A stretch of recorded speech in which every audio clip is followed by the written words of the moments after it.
በብራዚል አንዲት እናት የወሊድ መከላከያ ተጠቅማ ያለች አስገራሚው ህፃን ተወልዷል። እንግዲህ ይህ ህፃን እናቱ እርግዝናን ለመከላከል በማህፀኗ ውስጥ አኑራው የነበረው አዩዲ የተሰኘ የወሊድ መከላከያ በትንሽ እጁ ጨብጦ መወለዱ ከፍተኛ መነጋገሪያ ሆኗል። ኧረ እባክህ ጭራሽ ይዞት ተመታፈላሉ። ኤዲ ሲወለድ እኛ ግን አለን እነሱ ጠፉ እኛ ግን አለን እያለ ነው የወጣው። በጣም ነው የሚገርመው እና ይዞት ነው። አይ በጣም አሪፍ በረኛ ነው። ብራዚል በረኛ አገኘ። እንግዲህ መከላከያውን ለ2 ዓመታት ያህል ስትጠቀም የቆየች ቢሆንም ባልተጠበቀ ሁኔታ ማርገዟን አሳውቃለች። እንግዲህ በወቅቱ ሐኪሞች መከላከያውን ለማውጣት በመሞከር በእርግዝናው ላይ አደጋ ሊያመጣ ስለሚችል ሳያወጡት እንዲቆይ ወስነው ነበረ።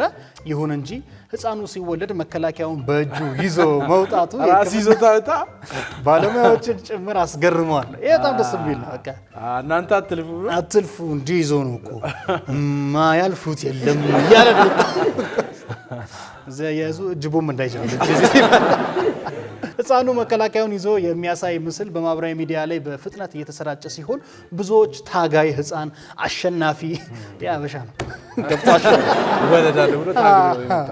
ደራሲ አቤ ጉበኛ አልወለድም የሚል መጽሐፍ ጽፎ ነበር። ልጁ በደርግ ጊዜ አልወለድም አለ ማህፀኗ ውስጥና ይሄ ብራዚላዊ እወለዳለሁ ብሎ ይጽፋል ብለን ተስፋ እናደርጋለን።